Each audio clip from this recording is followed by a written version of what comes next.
Welcome to comrade TV Telugu news channel. ప్రతినిధి ఒంటేరు రమేష్ చంద్ర పరఖల. ప్రతి గ్రామానికి నాణ్యమైన వైద్య సేవలు చేరవేయడమే కాంగ్రెస్ ప్రజా ప్రభుత్వం లక్ష్యం. ఉచిత వైద్య శిబిరాలు, సమాజానికి మేలు చేసే ప్రజాహిత కార్యక్రమాలు, పుట్టిన గడ్డకు సేవ చేయాలనే సంకల్పంతో వైద్య శిబిరం నిర్వహించిన దొమ్మాటి కుటుంబ సభ్యులను అభినందించిన పరకాల శాసన సభ్యులు శ్రీ రేవూరి ప్రకాష్ రెడ్డి. ఆదివారం పరకాల మండలం మల్లక్కపేట గ్రామంలో టీపీసీసీ ఉపాధ్యక్షులు శ్రీ దొమ్మేటి సాంబయ్య ఆధ్వర్యంలో నిర్వహించిన ఉచిత మెగా వైద్య శిబిరంలో పరకాల శాసన సభ్యులు శ్రీ రేవూరి ప్రకాష్ రెడ్డి పాల్గొన్నారు.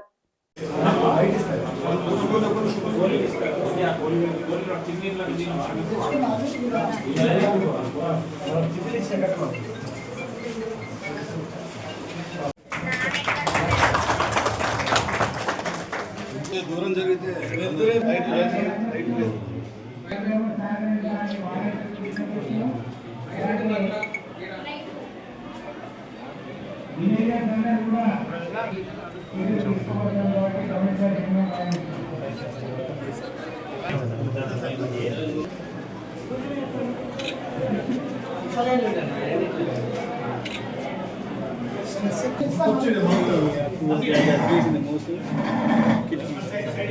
మండలము మలక్పేట విలేజ్లో ఈరోజు ఇక్కడ వైద్య శిబిరం నిర్వర్తించడము, మరీ ముఖ్యంగా ఈ గ్రామ బిడ్డడైన దొమ్మటి సాంబయ్య గారి కొడుకు కోడలు డాక్టర్ ప్రసన్న, అదేవిధంగా డాక్టర్ రాజేశ్వరి దొమ్మటి ప్రసన్న, దొమ్మటి రాజేశ్వరి గారు వాళ్ళ యొక్క స్నేహితులతో, అంటే వివిధ నిష్ఠాతులైన వైద్యులను హార్ట్ దగ్గర మొదలు పెడితే జనరల్ ఫిజిషియన్స్ వరకు కూడా అన్ని రోగాలకు సంబంధించిన డాక్టర్లను, అది కూడా సూపర్ స్పెషాలిటీ డాక్టర్స్ తీసుకొచ్చి ఇక్కడ వైద్య శిబిరం నడపడం అనేది చాలా ప్రోత్సాహకరమైన విషయం, సంతోషకరమైన విషయం. వీళ్ళని ఒక ఇన్స్పిరేషన్గా తీసుకోవాలి.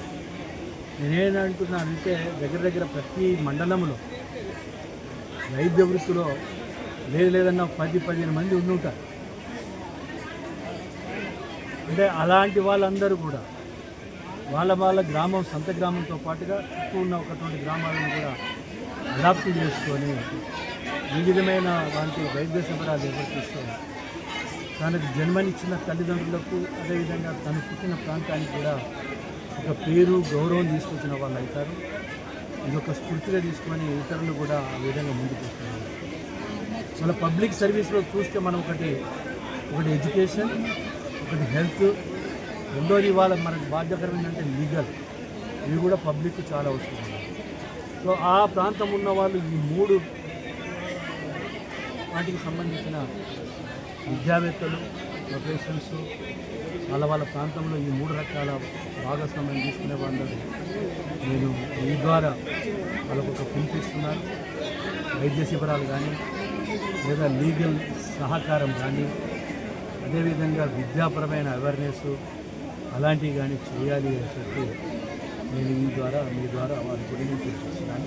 కుటుంబంలో ఉన్న చదువుకునే పిల్లలకు ఒక కార్పొరేట్ విద్యను అందించాలనే ఆలోచనతోటి రాబోయే 6 నెలల్లో ఒక విద్యా కమిటీని ఏర్పాటు చేసి మరొక రూపకల్పన, దానికి ఒక ప్రోగ్రాం రూపకల్పన చేసి ఒక ప్రోగ్రాంను ముందుకు పోతూ కేజీ అంటే తక్కువ కేజీ నుండి ఇంటర్మీడియట్ వరకు కూడా ప్రభుత్వ పాఠశాలలో చదువుకునే విధంగా ఆ పిల్లలకు కేజీ నుండి ఇంటర్మీడియట్ వాళ్లకు ఉదయం బ్రేక్ఫాస్ట్ స్కూల్ అనే, మధ్యాహ్నం భోజనం స్కూల్ అనే, మళ్ళీ ఇంటికి పోయేటప్పుడు కూడా అల్పాహారం ఇచ్చి పంపించి, అవి ఇంకా ఆర్థిక పరిస్థితి బాగుపడితే ఆ పిల్లల యొక్క తల్లిదండ్రులకు కూడా కొంత ఆర్థికంగా సాయం చేసే విధంగా బడికి పంపించిన పిల్లలను కనీసం ఒక 3 సంవత్సరాలు సీరియాలిటీ ఉన్న వాళ్లకు కొంత ఆర్థికపరమైన సహకారం అందించే దిశలో కూడా ఇవాళ ఆలోచించడం జరుగుతుందనే విషయాన్ని దృష్టికి తీసుకొస్తున్నారు. విద్యా విషయంలో అందరూ కూడా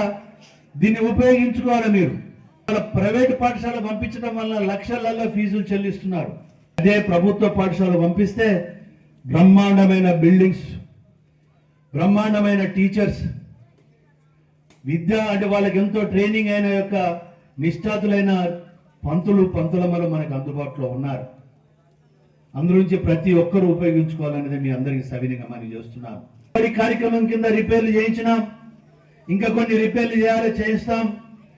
అదేవిధంగా మనం చూస్తే గత ప్రభుత్వం మేము హాస్టల్స్ కట్టినాం, రెసిడెన్షియల్ స్కూళ్ళు చేపించినామని అన్నారు.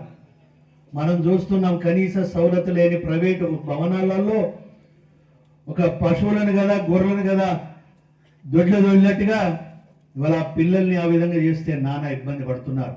దృష్టిలో పెట్టుకుని ప్రతి నియోజకవర్గానికి యంగ్ ఇండియా ఇంటిగ్రేటెడ్ రెసిడెన్షియల్ పాఠశాల అని చెప్పి 200 కోట్లతోటి ఇవాళ మన పర్కాల్లో తొందరలో టెండర్ కూడా రేపు 28వ తారీఖు తోటి లాస్ట్ అయిపోతుంది.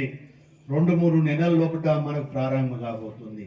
ఒక కార్పొరేటివ్ వ్యవస్థ స్థాయిలో దేశంలోనే అత్యున్నతమైన సౌకర్యాలు కల్పిస్తూ విద్యాభివృద్ధికి కృషి చేస్తున్నాం. ఇది ప్రాథమిక బాధ్యత ప్రభుత్వాన్ని. ఆ బాధ్యత రేవంత్ రెడ్డి గారు ఇవాళ నిర్వర్తిస్తున్నారు. ఈ విషయాన్ని మీరు అందరూ గ్రహించారు. ఛార్జీలు పెంచారు, అలా సరిగ్గా తిండి దొరకపోయేది. ఇవాళ 40% పెంచడం వల్ల ఇవాళ నెలకు ఒక గంటకి 4 సార్లు చికెన్, 2 సార్లు మటన్, ప్రతిరోజు గుడ్డు, ప్రతిరోజు ఒక పండు, మధ్యాహ్నం సాయంత్రం పూట అల్పాహారం ఇస్తూ ఇవాళ బ్రహ్మాండమైన భోజనాలు పెట్టిస్తున్నారు. ఇంటికాడి కన్నా ఇక్కడనే మంచిగా ఉండేస్తారన్నారు. అంటే అది విద్యా ప్రాధాన్యత. ఇవాళ ఆరోగ్యశ్రీని 5 లక్షల నుండి 10 లక్షలు పెంచడమే